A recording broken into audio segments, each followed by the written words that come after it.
Shalom, apa kabar? Luar biasa dalam Tuhan kita, amin. Tuhan kita sungguh baik, amin. Ya, hari ini firman Tuhan yang saya bawakan judulnya adalah The Greatest Love, ya, kasih yang terbesar. Bisa dibuka PPT-nya? Ya, hari ini firman Tuhan kita mau buka dalam Yohanes 3 ayat yang ke-16. Bisa PowerPoint-nya? Kasih yang terbesar. Oke, kita akan buka firman Tuhan dalam Yohanes 3 ayat yang ke-16. Kita akan baca bersama-sama Bapak Ibu. Yohanes 3 ayat yang 16 dikatakan, 1, 2 ya. Karena begitu besar kasih Allah akan dunia ini, sehingga ia telah mengaruniakan anaknya yang tunggal, supaya setiap orang yang percaya kepadanya tidak binasa, melainkan beroleh hidup yang kekal. Amin. Ya, mungkin ayat ini ayat yang sudah familiar sama kita ya. Ini merupakan ayat pertama yang juga saya hafal selalu sejak saya kecil, ya masih SD. Karena dulu pas sekolah minggu kan ada ayat hafalan ya. Minggu ini hafal, minggu depan lupa. Tapi kalau ayat ini, ayat yang saya hafal selalu sampai saya besar. Ya, karena ayat ini memang ayat yang sangat bermakna dalam kehidupan saya. Di mana di sini mengatakan karena begitu besar kasih Allah akan dunia ini, sehingga dia mengaruniakan anaknya yang tunggal. Yang tadinya kita harusnya binasa, tetapi kita diselamatkan, kita diberikan hidup yang kekal. Amin. Nah, ayat ini adalah ayat yang sangat bermakna. Bapak Saudara bisa perhatikan kata-kata yang pertama di sini, karena begitu besar kasih Allah. Ya, perhatikan kata begitu besar. Ya, di sini nggak ditulis karena besar kasih Allah, atau ditulis karena sedikit kasih Allah, atau ya karena kasihan Allah, enggak. Tapi di sini dikatakan karena begitu besar. Artinya ini besarnya bukan besar yang biasa, tetapi sangat-sangat besar, betul gak? Ya, kalau dalam kita manusia, ukuran manusia, besar kita tuh terbatas Bapak Ibu.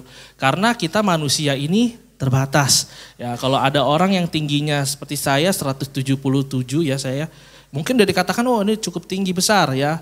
Tapi ada gak yang lebih tinggi? Ada. Ya, apalagi di luar negeri, wah itu lebih besar-besar lagi, betul gak? Ya, kalau bicara soal rumah besar itu mana sih? Oh 300 meter itu besar. Ya, ada yang lebih besar? Ada 500 meter, 700, ada yang 1000, 2000, ada yang 1 hektar mungkin rumahnya. Wah besar sekali, betul gak? Nah, kalau gereja ini katakan, oh gereja ini udah besar belum? Oh udah besar, ada yang lebih besar? Ada lagi yang lebih besar. Nah, ukuran besarnya manusia itu terbatas. Karena kita ini manusia terbatas. Tetapi ukuran Tuhan itu enggak terbatas. Karena Tuhan tidak terbatas. Ya, kalau dibilang rumah 300 meter besar, 700 meter besar. Ya, bagi Tuhan besar gak?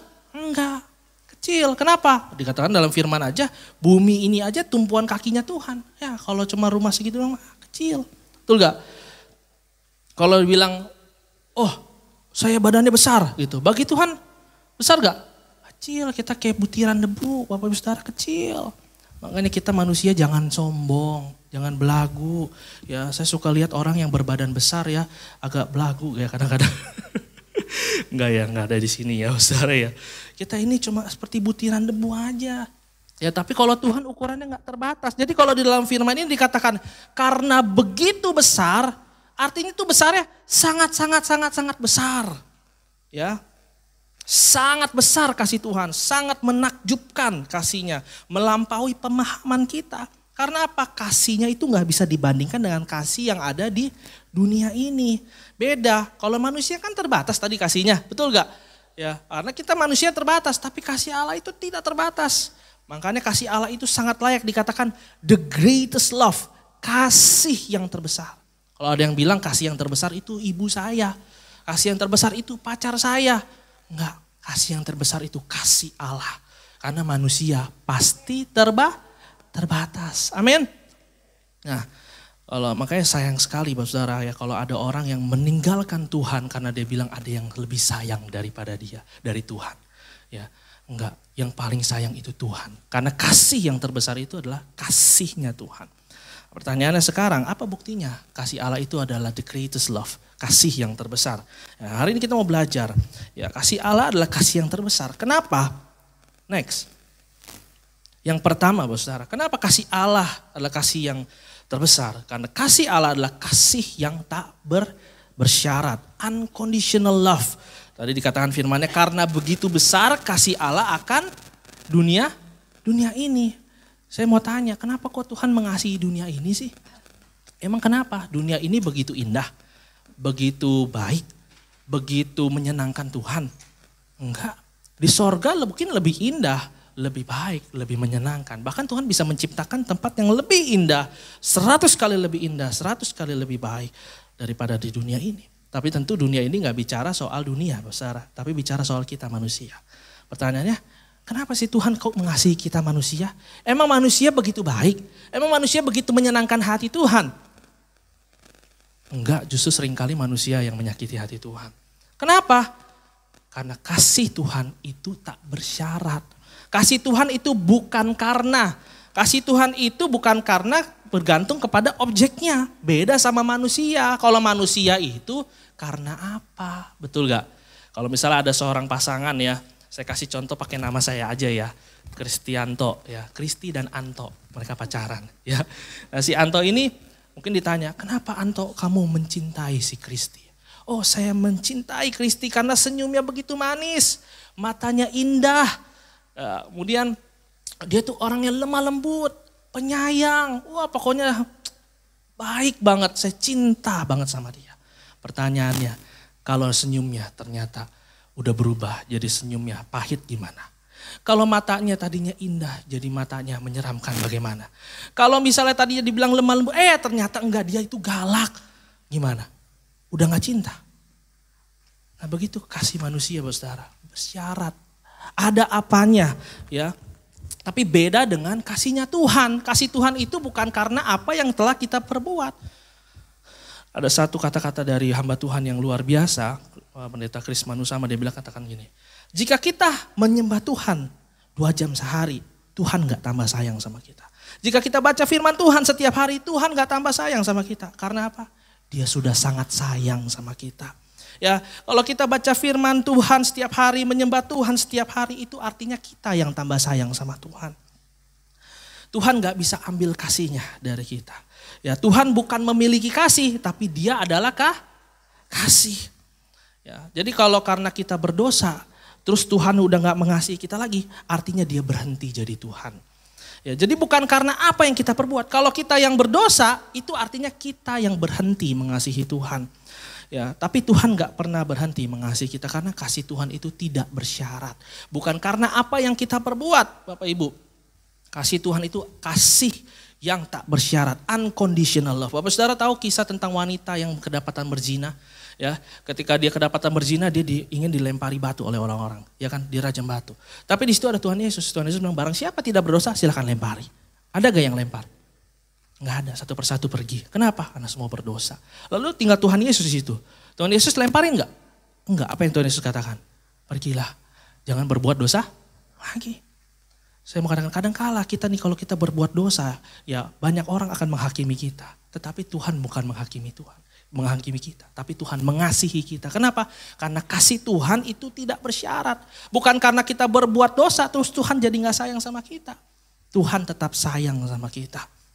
Ya, saudara tahu kisah tentang Zakeus ya, yang badannya mungil, ketika dia ini adalah seorang pemungut cukai. Di situ saat itu konotasinya adalah orang yang berdosa, orang yang gak benar, orang yang jahat, mungkin suka merampas harta orang, ya dikenal tidak baik. Tapi ketika itu ada Yesus lewat dan dia pingin lihat Yesus. Ya, apa yang dia lakukan? Badannya kecil, gak bisa lihat Yesus, banyak orang rame. Apa yang dilakukan? Dia naik pohon ara biar dia bisa lihat Yesus.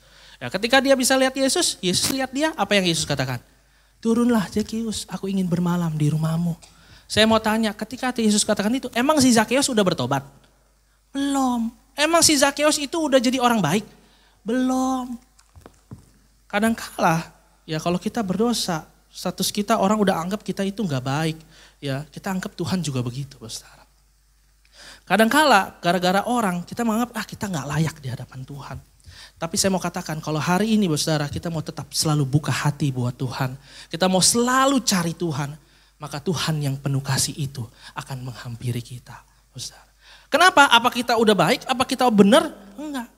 Tapi karena kasih Tuhan itu kasih yang tak bersyarat.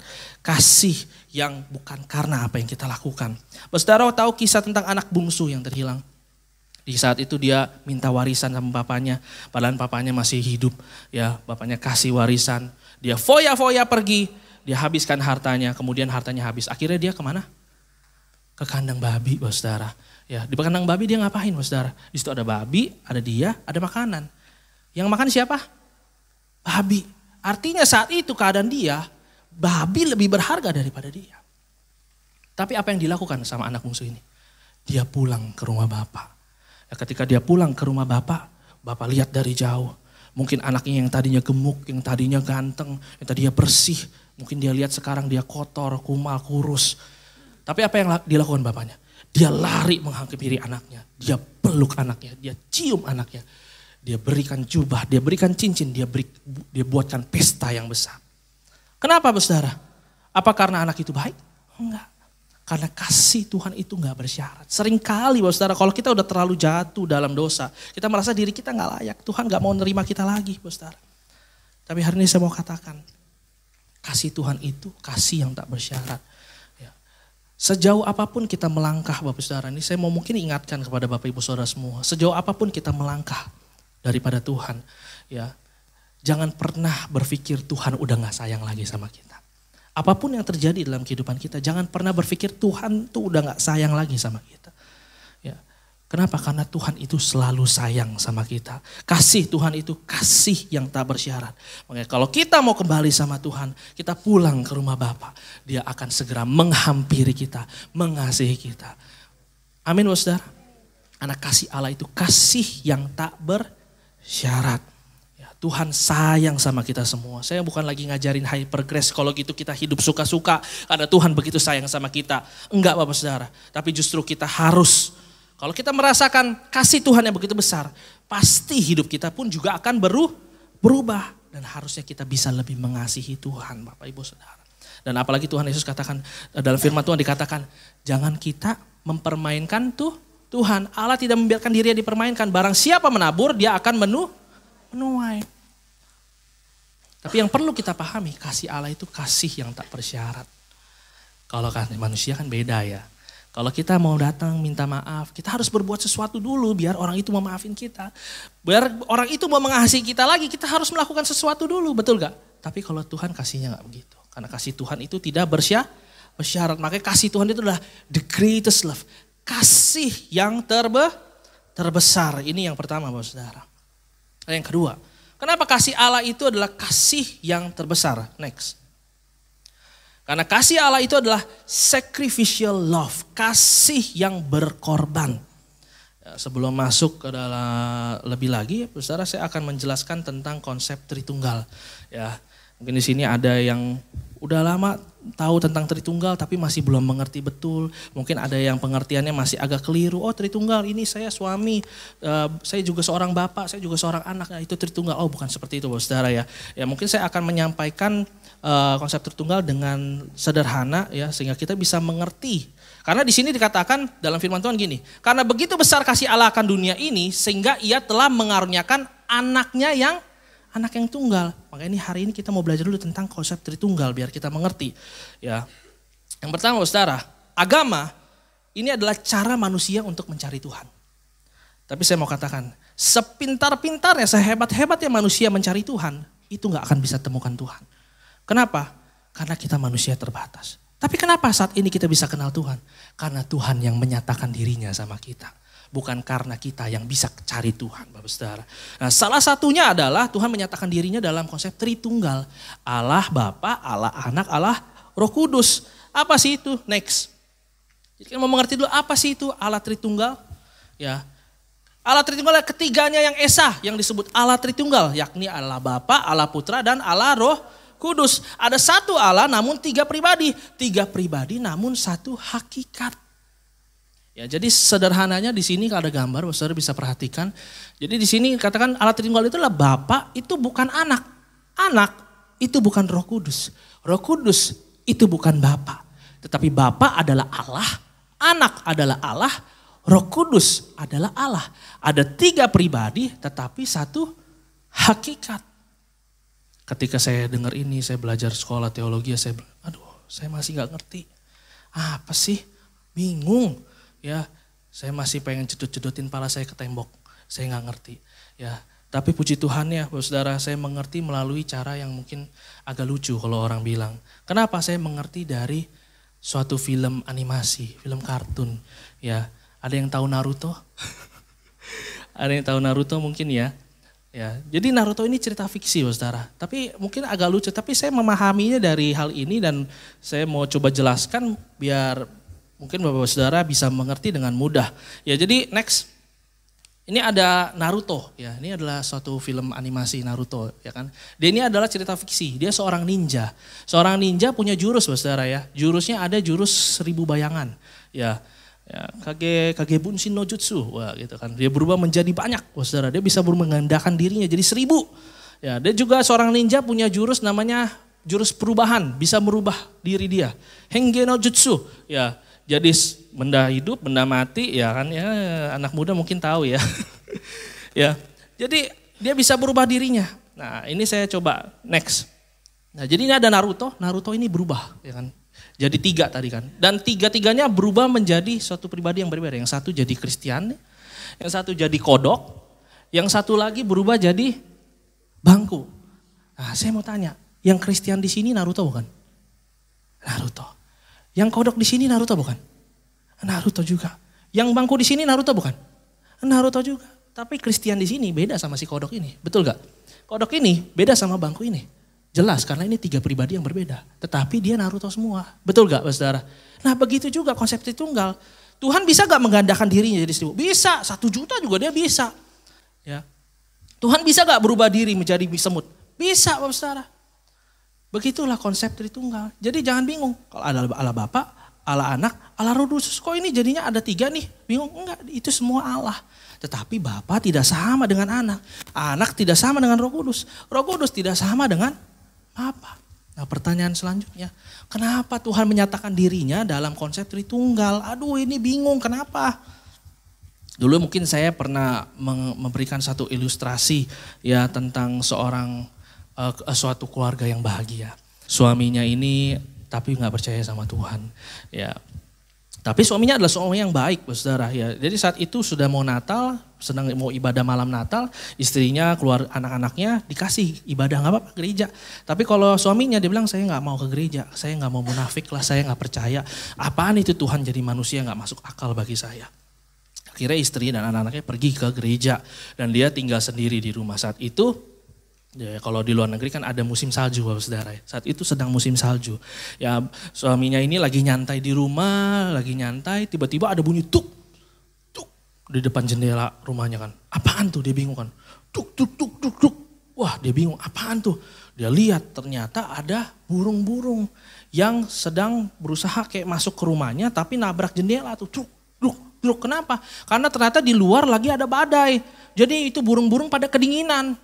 Wah, dia kasihan, saudara kan lihat burung-burung itu kedinginan, dia bisa pada mati burung-burungnya, ya, karena dia punya kepribinatangan, ya kan, dia kasihan sama burung-burungnya, dia pikir, aduh, gimana ya, tapi dia nggak mungkin juga masukin ke dalam rumahnya, ya, dia pikir, wah, ada gudang di depan rumahnya, mungkin dia bisa masukin ke sana biar burung-burungnya tidak mati kedinginan. Ya kan, akhirnya dia keluar, dia pakai jas tebal dia, ya, jaket tebal dia coba cari cara, ya, dia datengin burung-burungnya, dia buka itu gudangnya lebar-lebar, dia coba gini-giniin, wah, ayo masuk ke sana, masuk ke sana. Tapi apa yang terjadi? Burung-burungnya malah berantakan, nggak tahu kemana, kagak bisa diarahin. Kenapa? Karena mungkin burung-burungnya pikir dia itu kayak monster, ya kan? Nggak ngerti burung-burungnya, ya kan? Dia jadi bingung nih, aduh, gimana ya caranya? Oh, dia ambil makanan, ditaruh makanan ke gudang, ayo makan. Karena burungnya kedinginan itu jadi tetap mereka tuh nggak fokus sama makanan. Akhirnya apa? Dia bingung, aduh, gimana ya ini biar burung-burung ini selamat ya. Dia pikir andai dia bisa jadi burung 1 menit aja. Biar saya kasih tahu tuh ada gudang yang aman tuh, kalian bisa selamat. Ketika itu lonceng gereja berbunyi. Teng, Dan dia baru sadar, astaga, ternyata ini kenapa Tuhan mau jadi manusia. Bapak saudara, kita ini manusia terbatas. Pemikiran kita terbatas. Tetapi Tuhan itu pemikirannya sangat tidak terbatas. Kalau Tuhan menyampaikan dengan cara dia, konsep dia, kita gak akan bisa ngerti. Kalau Tuhan menyatakan dirinya dengan konsep dia, kita bingung. Apaan tuh? Betul gak? Makanya Tuhan menyatakan dirinya dengan konsep manusia yang kita mengerti. Makanya dia nyatakan dirinya dengan konsep Allah Tritunggal. Allah Bapa, Allah Anak, Allah Roh Kudus. Kenapa? Karena dia ingin menyatakan kasihnya itu begitu besar loh sama kita. Kita lihat Allah Bapa. Kenapa dia menyatakan dirinya menjadi Allah Bapa? Karena dia ingin menyatakan bahwa dia itu mengasihi kita seperti Bapa yang sayang ke anaknya. Ya, sekarang saya udah jadi seorang bapak. Saya mengerti betapa saya itu sayang sama anak saya, Grayson. Ya, dan saya tahu, oh berarti begitu juga Tuhan. Betapa sayangnya Tuhan sama kita, anak-anaknya. Ya. Dia ingin menyatakan sama kita, Bapak Saudara. Nah kalau Yesus, Bapak Saudara, kenapa Tuhan menyatakan diri seperti Allah anak? Selain ada karya yang besar yang dia akan kerjakan bagi kita semua, karya keselamatan. Yesus juga dikatakan seperti sahabat kita. Ya, ada lagunya kan, Yesus, kaulah sahabatku, Yesus. Ya, dalam Yohanes 15 ayat yang ke-13. Oh enggak ada di sini ya. Yohanes 15 ayat yang ke-13, mungkin di back dulu. Di situ dikatakan tidak ada kasih yang lebih besar daripada kasih seorang yang memberikan nyawanya untuk sahabat-sahabatnya. Ya, Yesus memberikan nyawa bagi kita, tapi Yesus dibilang sahabat. Kenapa kok Yesus dibilang sahabat? Kenapa saudara? Karena sahabat itu enggak ada hubungan darah. Kalau bapak, ibu mengorbankan nyawanya, memberikan nyawanya, itu mah normal, wajar. Tapi ini sahabat, gak ada hubungan darah. Tapi rela memberikan nyawanya. Wah, begitu besar kasih Tuhan. Makanya dikatakan tidak ada kasih yang lebih besar daripada kasih seorang yang memberikan nyawanya untuk sahabat-sahabatnya. Makanya Yesus menyatakan dirinya karena apa? Untuk menyatakan kasihnya itu begitu besar loh sama kita. Terus dia menyatakan dirinya dalam Allah Roh Kudus. Ketika Yesus mati di atas kayu salib, ya dia pergi terangkat ke sorga, tapi dia bilang dia tidak meninggalkan kita, yatim piatu. Dia memberikan apa? Roh Kudus. Agar apa? Yang menolong kita, menghibur kita. Lagi-lagi untuk apa? Untuk menyatakan bahwa kasih Tuhan tuh begitu besar loh. Kesannya dia pergi nih, tapi dia nggak ninggalin kita. Dia berikan Allah Roh Kudus dalam kehidupan kita. Karena apa? Dia sungguh-sungguh mengasihi kita. Amin. Nah tadi di ayat yang tadi, coba back lagi. Yang kedua tadi. Ya. Nah di sini dikatakan, ia telah mengaruniakan anaknya yang tunggal. Kenapa anak yang tunggal? Kalau zaman sekarang ada namanya Kristen progresif. Katanya gak masuk akal, masa Allah mengorbankan anaknya. Ya ini child molested, ini namanya penganiayaan anak. Ya kan? Masa seperti itu? Enggak kayak gitu konsepnya Bapak Ibu ya. Di sini bukan berarti Allah itu benar-benar beranak, punya anak, terus anaknya ya udah disiksa, biarin mati. Enggak begitu Bapak Saudara. Lagi-lagi Tuhan menyatakan agar kita mengerti bahwa kasihnya itu begitu besar loh dalam kehidupan kita. Maksudnya apa sih anaknya yang tunggal?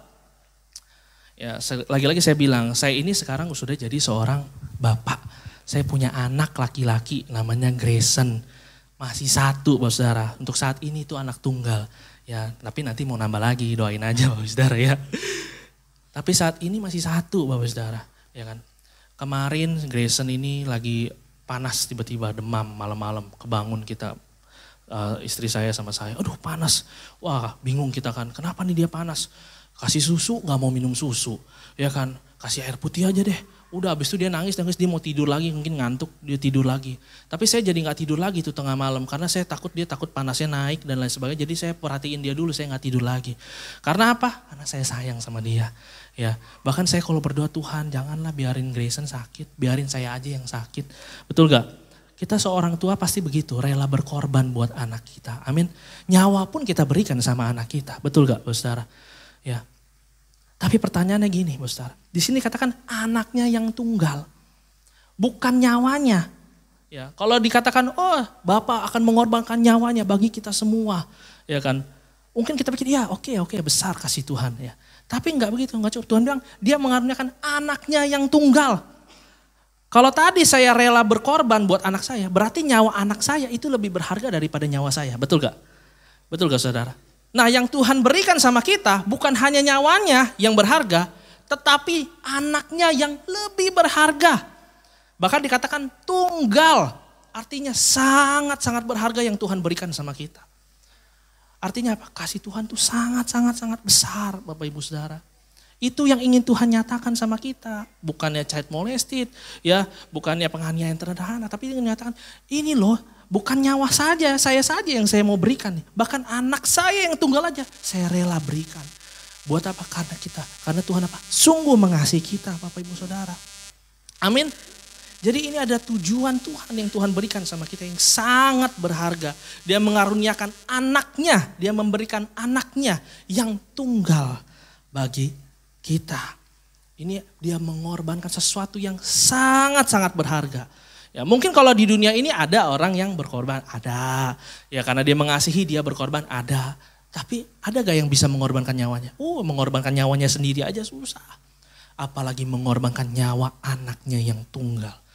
Itu sangat-sangat berharga yang mungkin orang lain gak bisa. Kalau di dunia ini banyak Bapak Saudara, rugi dikit ogah. Suami istri ribut gara-gara merasa dirinya yang paling lelah. Mungkin suaminya merasa kerja capek, istrinya merasa kerja capek ngurus anak. Ya cinta di dunia ini baru berkorban dikit aja udah capek gak mau. Alasannya apalagi nyawa Bapak Ibu Saudara ya. Tapi Tuhan rela memberikan nyawa anaknya yang tunggal bagi kita semua. Artinya ini kasih yang sungguh-sungguh besar. Yang terbesar. Amin Bapak Saudara. Ini adalah kasih Allah Bapak Saudara. Makanya kasih Allah gak bisa dibandingkan dengan kasih yang ada di dunia ini. Ya, ini yang kedua. Lalu yang ketiga. Kenapa kasih Allah itu kasih yang terbesar? Yang ketiga. Karena kasih Allah itu adalah kasih yang tulus. Ya, dikatakan dalam firman-Nya, karena begitu besar kasih Allah akan dunia ini, sehingga ia telah mengaruniakan anaknya yang tunggal. Supaya setiap orang yang percaya kepadanya tidak binasa, melainkan beroleh hidup yang kekal. Di sini katakan Tuhan mengaruniakan anaknya yang tunggal. Supaya apa? Supaya dia untung? Supaya dapat sesuatu? Enggak. Supaya setiap orang yang percaya kepadanya tidak binasa. Jadi ketika Tuhan mengorbankan banyak hal, sesuatu yang paling berharga sama kita, bukan dia untuk mendapatkan sesuatu. Tapi justru untuk memberikan sesuatu yang sangat bernilai bagi kita semua. Kalau dunia ini beda Bapak Saudara, betul gak? Rela berkorban karena mau ada apanya. Ya, karena ingin sesuatu. Betul apa? Betul. Jarang ada yang tulus Bapak Saudara di dunia ini ya. Dulu ketika saya baru mulai bekerja di suatu kantor ya, saya jadi kasir Bapak Saudara. Kasir itu pemegang kas ya, kas bank, kas kecil semua saya yang pegang. Orang mau transaksi semua ke saya. Ya, ketika saya jadi seorang kasir di kantor, orang-orang semua ramah sama saya. Baik sama saya ya. Setiap pagi ada aja yang ngasih roti ya kan, sarapan ya kan. Wah, saya bingung perasaan saya diem-diem aja kok ini orang pada baik semua sama saya ya. Ya, saya biasa-biasa aja ini orang ramah-ramah banget ya. Ya.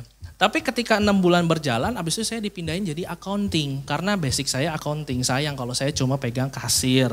Jadi saya pindah ke accounting. Ketika saya berubah jadi accounting, semua orang berubah Bapak Ibu Saudara. Yang tadinya ramah sekarang bodoh amat sama saya. Yang tadinya nyapa, hey Chris, itu kan sekarang bodoh amat. Boro-boro ada yang ngasih sesuatu, kagak ada. Kenapa? Ada maunya doang, orang itu baik. Makanya ada orang bilang ini dunia tipu-tipu. Ya kan? Aduh susah sama orang tuh gak ada yang tulus. Semuanya tuh ada apanya, ada maunya Bapak Ibu Saudara. Tapi beda sama Tuhan. Tuhan ketika dia mengasihi kita, mengorbankan anaknya yang tunggal, yang paling berharga, bukan supaya dia dapat keuntungan sesuatu Bapak Ibu. Tapi justru dia memberikan sesuatu yang besar. Namanya aja kasih. Kasih itu memberi. Kasih yang besar terlihat dari apa yang diberi. Yang diberi Tuhan apa sih? Coba kita lihat, diberi Tuhan apa? Supaya setiap orang yang percaya kepadanya tidak binasa melainkan beroleh hidup yang yang diberikan Tuhan hidup yang kekal, keselamatan. Saya lihat di sosial media ada seorang anak muda ya lagi ngobrol. Sini saya boleh tanya sesuatu sama kamu? Boleh ya, gimana? Kalau bro ini dikasih $10 juta, bro mau gak?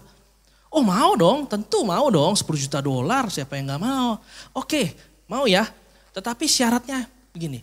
Bro saya dikasih $10 juta, tapi besok pagi bro udah gak bisa nafas lagi. Oh jangan dong, gak mau kalau kayak gitu. Oh jadi gak mau? Gak mau kalau kayak gitu. Oh berarti berarti bro ngerti dong ya, nyawa bro itu lebih berharga daripada $10 juta. Oh iya. Berarti yang paling berharga itu adalah keselamatan kita, nyawa kita. Bukan $10 juta. Ada orang yang menganggap, oh Tuhan kasih uang dong, Tuhan kasih berkat dong. Tuhan udah kasih yang paling besar dalam kehidupan kita, yaitu apa? Keselamatan. Itu Tuhan udah kasih yang paling besar. Ya, apa gunanya orang mendapatkan seluruh isi dunia ini tetapi kehilangan nyawanya. Makanya Tuhan ini memberikan bukan yang ece-ece, saudara. Bukan yang cuma biasa-biasa, berkat-berkat kecil. Tapi berkat yang paling terbesar yaitu keselamatan. Makanya kasih Tuhan itu adalah kasih yang tulus. Ya, bukan dia ingin mendapatkan sesuatu, tetapi dia justru memberikan sesuatu yang sangat-sangat besar, sangat-sangat kita butuhkan. Yaitu apa? Keselamatan. Inilah kasih Allah yang sangat besar dalam kehidupan kita. Gak ada kalau di dunia ini ya, gak ada orang yang bisa memberikan sesuatu yang lebih besar seperti Tuhan yang memberikan kepada kita. Amin. Keselamatan yang besar yang dia berikan bagi kita semua. Amin. Nah hari ini saudara, kita mau belajar kasih Allah, kasih yang terbesar dalam kehidupan kita. Kalau kita mau mengerti ini saudara, kasih Allah itu adalah kasih yang tak bersyarat. Kasih Allah itu adalah kasih yang berkorban. Kasih Allah itu adalah kasih yang tulus. Kalau kita sadar kasih Tuhan begitu besar dalam kehidupan kita dan kita merasakan kasih Tuhan itu, saya yakin dan percaya hidup kita ya akan berubah. Kita mengerti bahwa kita itu dikasihi dengan begitu besarnya sama Tuhan dan kita pun juga bisa mengasihi setiap orang yang ada dalam kehidupan kita. Amin. Dan hidup kita semakin berubah, semakin menyenangkan hati Tuhan. Dan justru kita semakin mau menyenangkan hati Tuhan, semakin mau mengasihi Tuhan. Karena Tuhan sudah begitu besar kasihnya. Jadi ingat Bapak Saudara, kita mengasihi Tuhan bukan karena kita dulu yang mengasihi Tuhan. Tapi karena kasih Tuhan yang begitu besar itu sudah mengasihi kita. Makanya kita mengasihi itu Tuhan. Amin Bapak Saudara. Amin untuk kebenaran firman Tuhan. Mari kita mau tundukkan kepala kita bersatu dalam doa. Haleluya. Bapak kami bersyukur Tuhan untuk kebenaran firman-Mu Tuhan. Terima kasih untuk kasih yang begitu besar dalam kehidupan kami. Kasih yang terbesar dalam kehidupan kami. Kau Tuhan yang mengasihi kami tanpa syarat. Kau Tuhan yang mengasihi kami dengan berkorban. Kau Tuhan yang mengasihi kami dengan tulus Tuhan. Dan biarlah Tuhan kasih-Mu tinggal di dalam kehidupan kami. Hidup kami semakin mengenal Engkau. Hidup kami semakin dipenuhi oleh kasih-Mu Tuhan. Kasih setia-Mu nyata dalam kehidupan kami. Terima kasih Bapa yang baik, hamba-Mu masih banyak kurang Tuhan. Tapi hamba percaya Roh Kudus-Mu yang akan selalu mengajar setiap jemaat-Mu. Menambah-nambahkan setiap kebenaran-Mu Tuhan bagi setiap kami Tuhan. Dan hidup kami semakin mengerti kebenaran firman-Mu dan Kau yang berikan kami Roh Kudus-Mu Tuhan sehingga kami mampu untuk mengerjakan setiap kebenaran firman-Mu dalam kehidupan kami. Terima kasih Bapa yang baik. Terima kasih Bapa yang baik. Biar Roh Kudus-Mu terus bekerja bagi setiap kami. Kami ucap syukur Bapa. Hanya di dalam nama Tuhan Yesus. Haleluya. Amin. Tuhan Yesus memberkati.